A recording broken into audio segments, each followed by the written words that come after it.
అందరికీ నమస్కారం. ఇప్పుడు చదవబోయే కథ పేరేంటంటే 'ప్రణయావేశం' రెండో ఎపిసోడ్. ఈ స్టోరీని వదిలిపెట్టకండి, ఇది చాలా బాగుంటుంది స్టోరీ.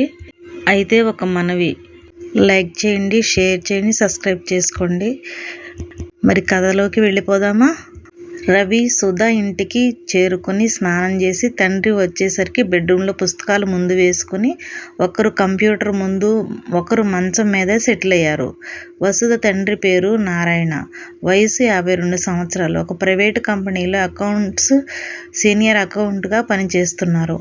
ఏమో రేపు తెల్లవారుజామున వరంగల్ వెళ్ళాలి, మా హెడ్ క్లర్క్ గారి కొడుకు పెళ్ళి, ఇంటిల్లపాదిని రమ్మని మరీ చెప్పాడు అన్నాడు. నారాయణ తన చేతిలో బ్యాగ్ బెంచి మీద పెట్టి అక్కడున్న పాతకాలం నాటి చెక్క కుర్చీలో కూర్చుంటూ ఆమె నుంచి నీరు తీసుకుని వచ్చి ఇచ్చింది. అందరం వెళ్ళాలా అండి అని అడిగింది. పిల్లలకి కాలేజీలు పోగొట్టుకోవటం ఎందుకు, మనం వెళ్దాం అన్నాడు నారాయణ. ఆ సంభాషణ విని రిలాక్స్ అయ్యింది వసుధ. అయితే రేపు అమ్మా నాన్న ఇంట్లో లేరు, నేను వెళ్ళి వచ్చా మనసులో అనుకుని సంతోషపడింది. కస్తూరి వంట చేసి అందరినీ భోజనానికి పిలిచింది. ఉన్నంతలో పొందికైన కుటుంబం నారాయణది. ఒక హాలు, కిచెన్, 2 బెడ్రూములు, వంటగది పెద్దది అవటంతో అందులోనే నలుగురు కూర్చుని డైనింగ్ టేబుల్ చేశారు. ఒక రూమ్లో వసుధ, రవి, మరో గదిలో నారాయణ, కస్తూరి పడుకుంటారు. అందరూ భోజనానికి రాగానే కస్తూరి భోజనం వడ్డించింది.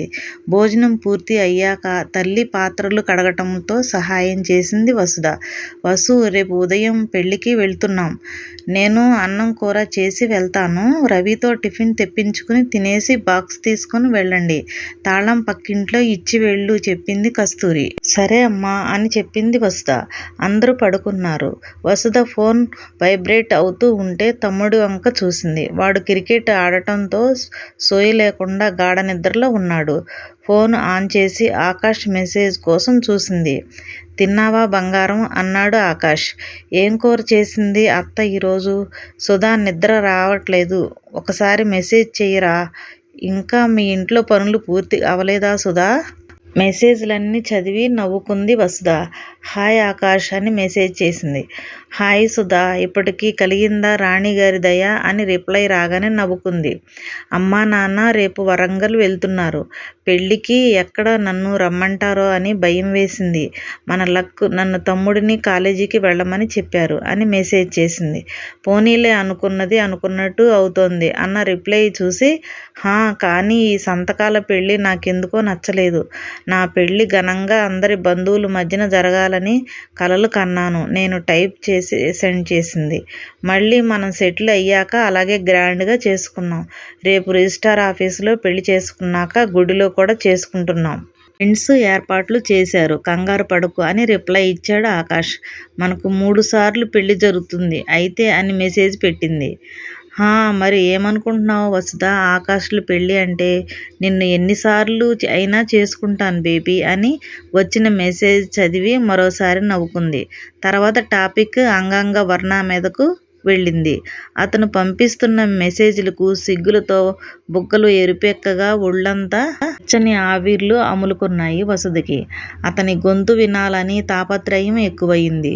బాత్రూంలోకి వెళ్ళి ఫోన్ చేసింది. ఇది ప్రతిరోజు జరిగేదే అయినా మరునాడు పెళ్ళి అనే ఎగ్జైట్మెంట్లో హద్దులు దాటారు ఇద్దరు. ఆమెను న్యూడ్గా చూడాలని అని బతిమాలిన అతని కోరిక కాదు అనలేకపోయింది. మెల్లగా వస్త్రాలు తొలగించి అప్పటిదాకా పదిలం దాచుకున్న దేహం అతనికి చూపించింది. ఫోన్లోనే అల్లరి చేష్టలతో మునిగిపోయారు వాళ్ళిద్దరూ. వసుధ వయసు మాయలో చేసే పనులు తెలియని తల్లి తండ్రి ప్రశాంతంగా నిద్రపోతున్నాడు. మరునాడు లేచి అన్నం కూర వండి టేబుల్ మీద పెట్టి ఊరికి వెళుతూ కూతుర్ని నిద్రలేపి కుర్చీళ్ళ దగ్గర సరిచేయమంది కస్తూరి. జుట్టు కప్పుకొని ఆవళిస్తూ తల్లికి కుర్చీళ్ళు సరిచేసింది. అమ్మా, ఈరోజు ట్రెడిషనల్ డ్రెస్ వేసుకుంటా, కాలేజీలో చీర కట్టుకుని వెళ్తాను చెప్పింది తల్లితో. ఈమె ఈ మధ్య కూతురికి పెళ్లి చూపులు ఉండే ఉపయోగపడుతుందని చీర కొనింది. చీర జాకెట్ ఇచ్చింది. మంచం మీద ఉంచి పక్కింటి కమల చేత చెప్పి కట్టుకోమని చెప్పింది. ఆమె బుగ్గలు లాగి నా బంగారం అని బాత్రూంలో దూరింది వసుధ. వసుధ ముఖం కడుక్కొని బయటకు రాగానే, వసు బయలుదేరుతున్నాను, ఎదుర్రా నాన్న పిలిచాడు నారాయణ. ఆయనకు కూతురంటే పంచప్రాణాలు. నవ్వుతూ వసుధ ఎదురు రాగానే బయటకు అడుగులు వేశాడు నారాయణ. తలుపు బోల్ట్ పెట్టి స్నానం చేయటానికి వెళ్ళింది వసుధ. రవి తిన్నాక బాక్స్ ఇచ్చి పాలు కలిపి ఇచ్చింది. పాలు తాగి రెడీ అయ్యి అక్క ఎదుర్రావే అన్నాడు రవి. తండ్రి నుండి అలవాటు రవికి అక్కంటే ఇష్టం. నవ్వుతూ ఎదురు వచ్చి రవిని పంపించింది. అతను వెళ్ళిపోయాక చీర జాకెట్ లంగా తీసుకుని తలుపు దగ్గరకు వేసి పక్కింటి కమల ఆంటీ దగ్గరకు వెళ్ళింది.